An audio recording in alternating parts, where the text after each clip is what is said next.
জনাইছে মুহূৰ্তৰ breaking news গোখাইগাঁৱত ভয়ংকৰ ঘটনা গাড়ী খুন্দাতে কৰ্মৰত এজন আৰক্ষী নিহত পথ দুৰ্ঘটনা সংঘটিত কৰা বাহন ৰখাবলৈ গৈ নিজে সাৱটি ল'লে মৃত্যু আৰক্ষী জোৱানজন শ্বেৰফাংগুৰি থানাৰ আব্দুৰ ৰেজাক চৰকাৰ শ্বেৰফাংগুৰি থানাত কৰ্মৰত হৈ আছিল আব্দুৰ ৰেজাক আৰু আজি দুপৰীয়া পথ দুৰ্ঘটনা সংঘটিত এখন আইচাৰ গাড়ী পথ দুৰ্ঘটনা কৰি পলাই যায়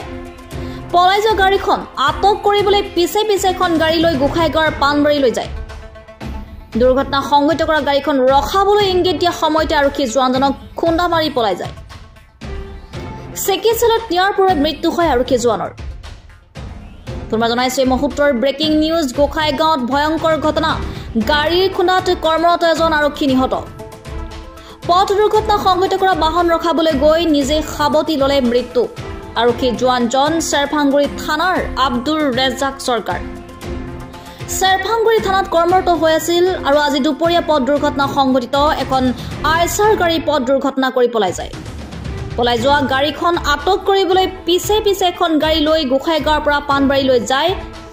দুৰ্ঘটনা কৰা গাড়ীখন ৰখাবলৈ ইংগিত দিয়াৰ সময়তে আৰক্ষী জোৱানজনক খুন্দা মাৰি পলাই যায় আৰু চিকিৎসালয়ত নিয়াৰ পূৰ্বে মৃত্যু হয় আৰক্ষী জোৱানজনৰ নিউজ ডেস্ক